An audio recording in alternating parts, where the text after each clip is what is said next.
Hello， 大家好，歡迎收睇港樂居置業頻道，我係主持人 Kevin。咁今日咧就帶大家嚟睇翻我哋依家全城都關注緊嘅第5個4代住宅，就係我身後呢個建發雲山景。咁前邊嗰幾個咧都係喺我哋嘅一個石岐嚟嘅，或者東區嘅一個區位啦。咁現時呢個項目嘅位置係位於我哋開發區嘅神涌板塊下。咁見到咧，我哋遠處呢邊嘅咧，佢嘅位置係有一個我哋嘅一個高速。所以交通方面係非常之方便嘅，但係我哋一一會拆解呢個項目究竟係亮點多，但係伏位多呢？咁睇到我哋身後呢個門廊啦，咁就好面熟，係咪啊？因為佢係由我哋嘅一個建發獨資去開發嘅。咁上一個項目就係建發同綠城開發嘅江山和銘嘅。咁呢個門頭嘅大門口呢，佢嘅高度係去到7米嘅。咁我哋嘅闊度去到78米。咁以及我哋嘅右手邊呢個位置呢，係有900幾米嘅一個商業嘅一個配套啦，就係由我哋小區屋苑嘅一個節級節足嘅一個配套嚟嘅。咁我哋入到去入邊拍攝俾大家睇睇，現時呢個項目嘅一個進度，89方做4房，使用量去到130個 percent， 咁係究竟係點樣？我哋一齊去睇睇。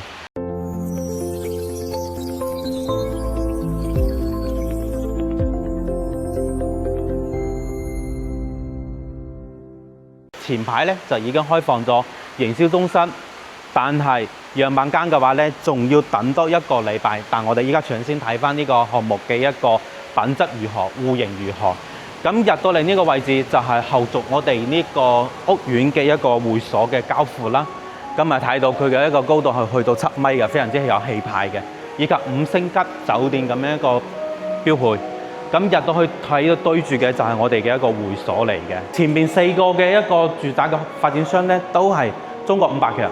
我哋身後呢個係建發，呢個建發唔係我哋聽到過嘅一個中國500強嘅一個企業，唔係廈門嗰個建發，係由我哋中山本土各資背景，深耕我哋開發區27年嘅一個建發開發嘅。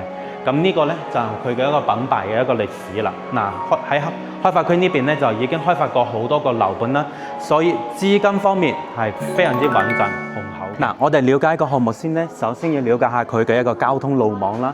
嗱，我哋依家項目所在嘅位置咧係位於我哋嘅一個博愛七路以及我哋嘅一個港珠城軌以及彩欣快線3個條路網嘅一個交匯處啦。咁首先睇一個我哋嘅一個博愛七路。咁啊，直接係我哋依家最 hit 嘅、最熱門嘅一個傳統富人區，7路入邊係涵蓋咗好多個樓盤嘅，例如話我哋嘅澳豐天譽啦、最豪苑啦，同埋我哋嘅觀嶺啦，呢啲等等嘅南外環呢幾個樓盤，全部喺我哋嘅博愛7路呢個區位嘅。咁另外佢係直接連通晒我哋成個中山嘅東區、西區、南區嘅一個位置。咁其餘咧就有一個南外環啦，南外環都係近期由開通嘅一個快速嘅一個路網嚟嘅，以及我哋嘅一個港珠城軌同埋我哋嘅一個接駁我哋嘅彩欣快線，直到去到我哋嘅新中通道，翻到香港只需要1個半鐘頭就可以直接翻到去嘅啦嚇，簡直係我哋自駕人士嘅一個福音嚟嘅。咁另外同時嘅一個中開高速同埋一個我哋長江路、中山路、興中道、喜灣路，全部都係快速咁樣去到嘅，但係前提係呢個係一個自駕嘅一個方式。但係如果冇車嘅觀眾朋友呢，咁就相對於嚟講就冇咁方便㗎啦嚇。咁呢個就係我哋嘅一個交通方便嘅一個介紹啦。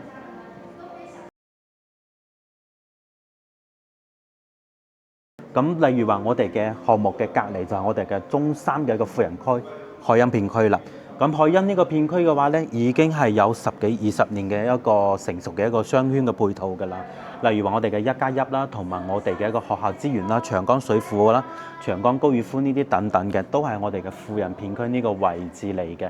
咁另外嘅話咧，車程距離大概10到15分鐘可以去到我哋嘅一個富人城嘅一個商圈啦。咁入邊嘅吃喝玩樂購啦，例如話我哋嘅仲有隔離嘅天業會啦，呢啲等等嘅。都係我哋嘅富日城商圈呢個配套嚟嘅，車程距離非常之方便嘅。另外仲有嘅係我哋嘅中山嘅開發區嘅太陽城商圈。咁呢個太陽城商圈咧係我哋火炬開發區入邊，亦都係相對於一個比較成熟嘅一個商圈嚟嘅。相對距離3大距離都係車程10到15分鐘嘅一個自駕嘅時間，非常之方便嘅嚇。除此之外，各位都係非常之關注嘅一個醫療嘅問題啦，因為大多數嘅香港朋友翻到嚟呢邊都會有啲頭痕發熱啊，呢個周身骨痛嘅呢啲等等嘅問題啊。呢個項目去到我哋呢幾個醫院都係非常之方便嘅，例如話我哋嘅中山市人民醫院啦，我哋嘅3甲級醫院博愛醫院，同埋我哋嘅開發區人民醫院。咁最近嘅就係我哋嘅開發區人民醫院啦，車程距離嚟到大概就係5分鐘到8分鐘之間嘅。咁我哋嘅博愛醫院嘅話咧，可以經過我哋嘅一個南外環，10分鐘之內就可以到達㗎啦嚇。相對於嚟講非常之方便，啱晒我哋嘅香港朋友仔啦。好啦，咁我哋依家咧就介紹翻我哋呢個項目嘅一個基本數據啦。咁我哋呢個項目嘅話咧就佔地2萬方嘅話，咁總戶數咧就去到378戶，容積率2.0。咁由我哋嘅小區嘅園林同我哋嘅1樓地面嘅話咧，就抬高咗6米嘅一個設計啦。咁以及我哋嘅一個2梯3房梯戶比係非常之低嘅。咁我哋容積率去到2.0，咁我哋嘅車庫嘅比例咧係非常之充足嘅，1比1就係378戶就378個車位嘅。咁我哋係2梯3房，總高22層高。咁呢個屋苑嘅話咧，我哋首推嘅戶型就係89方、109同埋119。咁89方去做到我哋嘅4房單位，使用率去到130%。咁首推就係我哋1棟同2棟嘅。好啦，咁我哋鏡頭嚟，攝影師，我哋嚟翻呢邊。好啦，各位觀眾，咁 Kevin 咧就依家嚟到咗我哋沙盤呢個位置啦。咁我哋預計嘅話咧，9月份會首推嘅就係我哋嘅1座同埋2座呢兩個棟數啦。咁我哋嘅1座呢個位置咧，109、01戶型，02嘅咧係89方。咁單獨嘅一戶咧就03嘅就119嘅。咁就係做到2梯3房，咁咪總高22層高啦。睇我哋沙盤嘅呢個模型呢，我哋有發現佢有2個係細節做得比較好嘅。咁4座宅呢，唯一一個通病呢係咩呢？就係佢嘅露台嘅一個私隱性啦。咁呢個雲山景呢度呢，佢喺露台呢方面同樣都係挑高6米，但係呢一面同呢一面之間呢，佢係做咗個水波紋嘅一個玻璃隔斷，去遮擋晒我哋一個隱私方面。呢個第一點啦，咁第二點咧就係呢間房望我哋下邊呢個露台咧，喺以往嘅項目入邊係望得到嘅，但係佢呢度做咗一個80公分嘅一個擋板遮住晒嘅。咁同樣佢嘅層高係3米，咁露台係6米高嘅。咁具體後邊咧，佢嘅一個示範單位出咗嚟嘅效果係點樣咧？我哋到時就會 follow 翻㗎啦嚇。咁睇得到啦，成個屋苑嘅話咧，就係以一個鑽石型咁樣一個佈局啦。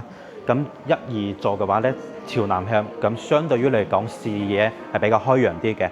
咁呢個位置咧係一個體育用地嚟嘅。咁後續嘅話咧，呢邊係有啲運動嘅一個球場嚟嘅啦嚇。目前嘅話咧係俾我哋建發用嚟做一個停車場嘅位置。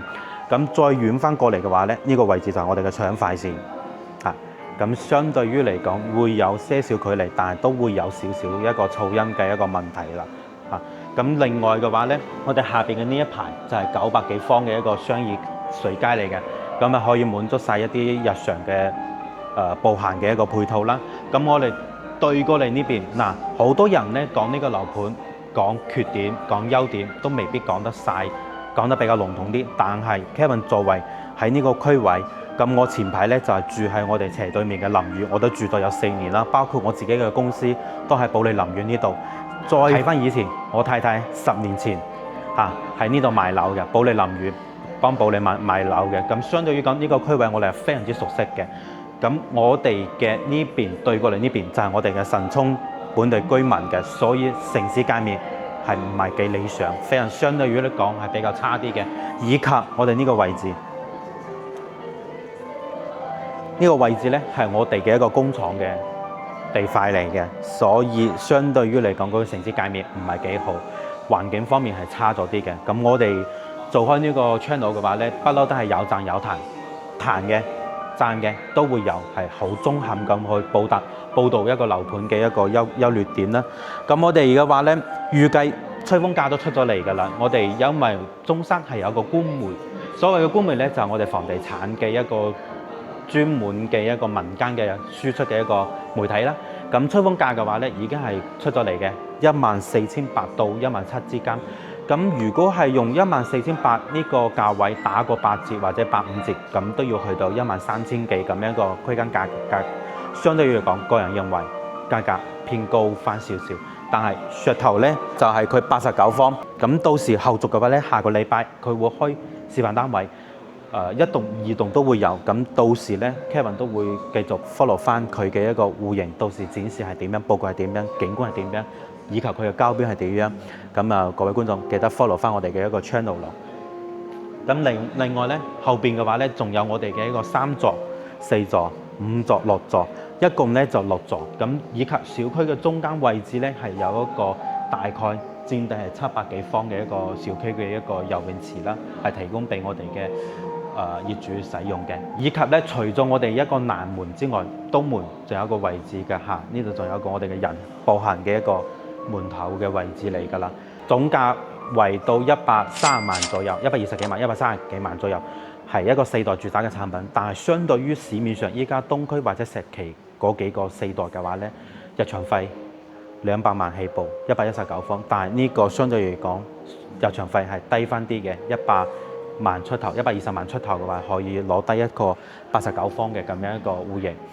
咁就相對於嚟講嘅話，一個成本試錯成本就低翻啲嘅。咁呢個咧就係建發雲山景佢嘅一個樓盤嘅一個拆解啦。咁呢個樓盤嘅話咧，個人認為，如果對於有車嘅人士嚟講咧，係相對於嚟講比較好玩啲嘅。但係如果冇車嘅觀眾朋友，咁就比較吃虧啲啦，因為佢嘅配套方面係爭好多嘅。步行配套嚇，咁你車行配套咧就好豐富、好近、好方便，但係步行配套咧就相對於講真係爭翻好多㗎啦。好啦，觀眾朋友，咁今集嘅視頻內容就到呢度啦。如果覺得我嘅影片對於你嘅置業路上有幫助，或者身邊有朋友需要翻嚟灣區置業嘅話咧，可以 share 我嘅影片幫到佢哋。好啦，今集視頻內容就到呢度，我哋下一集再見，拜拜。